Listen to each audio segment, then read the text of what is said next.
Tfue makes an uncharacteristic mistake. While moving to the next zone, he scuffs a build and takes 50 fall damage. The best known American pro has never panicked like this before.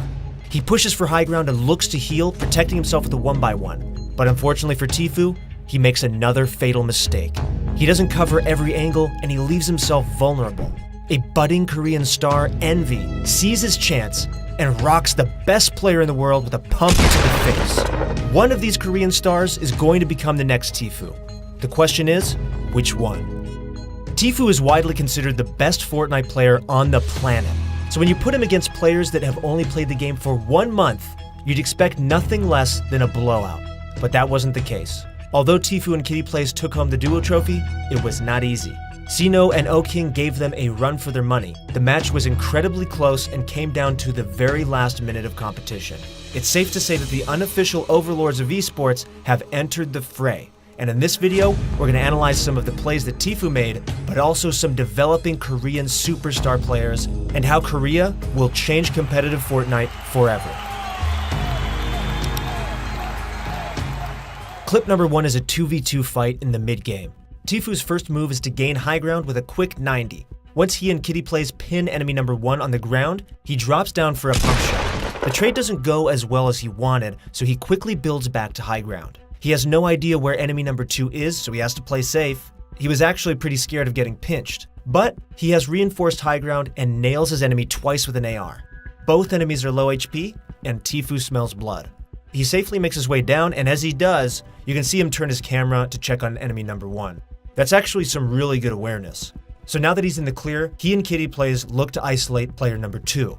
But pay attention to this really good retake. He ends up jumping to the side and catches himself with the floor. Now it's time for a barrage of Tfue classics. But unfortunately, he only goes for a few chip shots and loses high ground.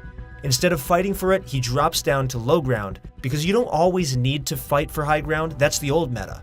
Instead, force your enemies to come down to you, just like you see here, and then bait your enemies into a huge shotgun shot. So this play was a straightforward, textbook example of how to play 2v2 fights. I thought we'd show this to you so that you can kind of understand how Tfue did it in this tournament.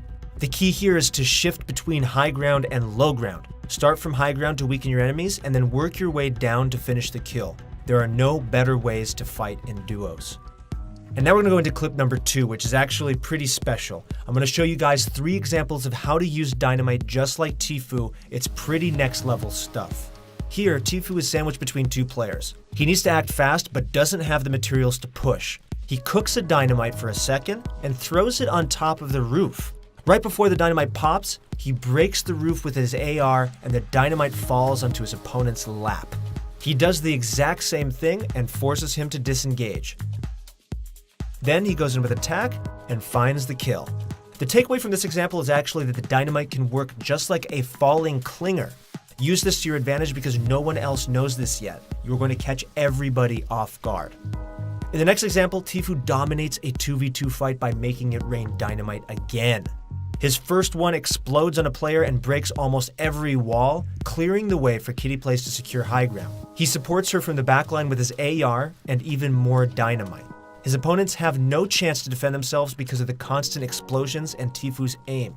The last dynamite is icing on the cake, and it opens up a path for him to get up close and personal with his shotgun.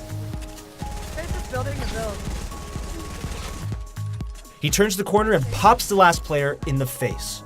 The last example is short and sweet, but it's still a great display of dynamite's capabilities. Tfue sits in a 1x1 hiding from his opponent. He doesn't want to risk taking damage, so he lights up a dynamite and throws it at the very last second. It explodes midair and kills a player that hasn't been seen yet.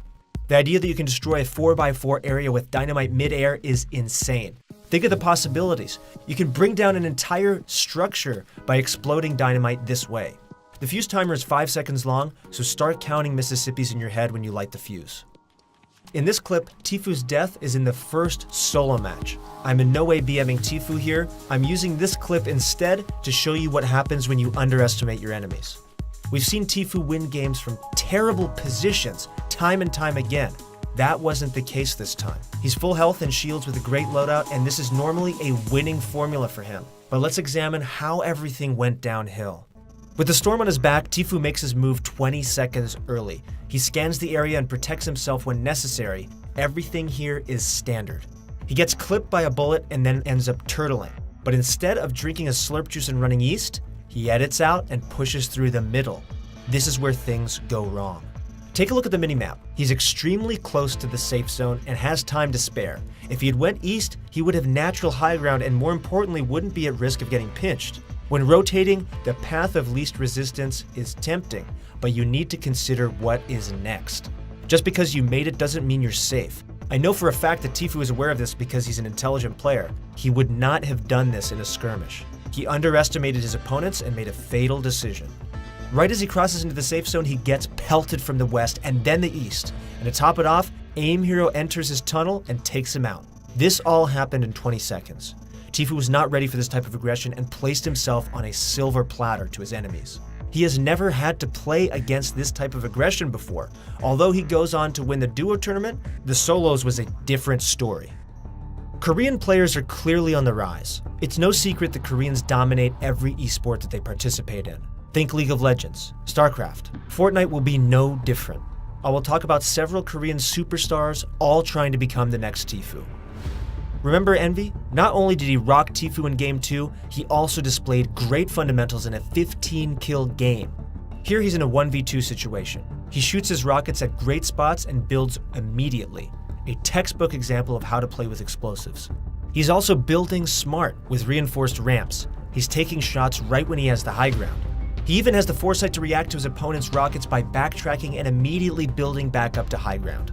Anytime his enemies tried to make a push, he responds by building and pressuring. And to end the fight, he fires a rocket and follows up with his AR. This play is scary. Envy has only played for 1 month. A month! Think about what we were all doing over here in our first month of Fortnite. Most of us were emoting in celebration when we built a wall in front of our ramp. He's building with thought, he's building with control, and most importantly, he's ahead of the curve, just like Tfue was a year ago. Just imagine what this guy will do in a year. Aim Hero is another player that's caught my eye. He kills Tfue in the third clip, but astounds again later in the duo tournament. He solo 1v2s Tfue and Kitty Plays. Let's watch from Tfue and Kitty Play's point of view. Tfue is stuck on low ground but is looking to pressure his enemies. He gets shot out by a mounted turret and Kitty Plays is quick to his rescue. They're able to isolate Aim Hero's teammate and secure the kill, but here's where the magic starts. Aim Hero has uncontested high ground against Tfue and Kitty Plays, who are both still healthy and hiding. Tfue makes a standard play and branches out of his tunnel. Doing this gave away his position. With this information, Aim Hero puts on his cape and breaks straight into Tfue's 1x1 and challenges him. Like I said earlier, Tfue has never faced this type of aggression before, and he gets obliterated. It's a 1v1 now. Kitty Plays has Aim Hero stuck in a box and is pushing in. He's defending every angle flawlessly, and Kitty Plays resorts to her grenades. Once the grenades are out, you can hear him running away and catch a quick glimpse of him right here.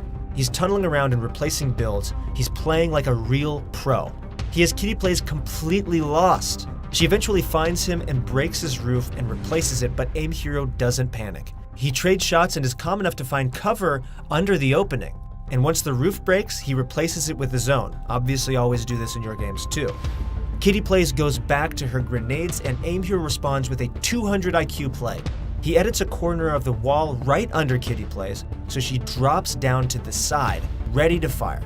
What's crazy about this was actually a bait. He edits out the other side and is already 2 tiles up in the air. Kitty Plays is fighting for high ground and makes a crucial error. She builds a few unnecessary roofs, then the sound cues allowed Aim Hero to track her down and land a nice deagle shot from behind. Kitty Plays is in pure survival mode right now. She gets shot down and pumped in the face. To cap it off, Aim Hero's BM game is on point.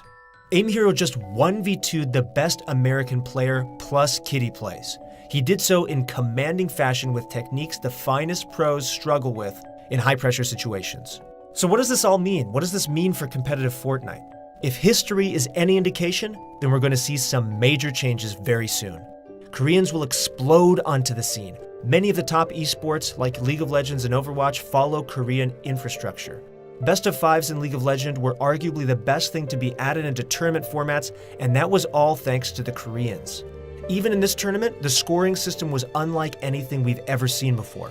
With Fortnite's current scoring system in limbo, maybe the Koreans can come in and finally give Epic a competitive format that works. Koreans have proven to be the best esports players. They are known to be hardworking, they learn incredibly fast, and most importantly, Fortnite is tailored for them. It's fast-paced and mechanically intensive. Korea will not struggle to pick up Fortnite, and Tfue just got a small taste of what Korean talent and aggression is capable of doing. So he and everybody in NA and EU better get used to it, because it's about to get a whole lot more competitive.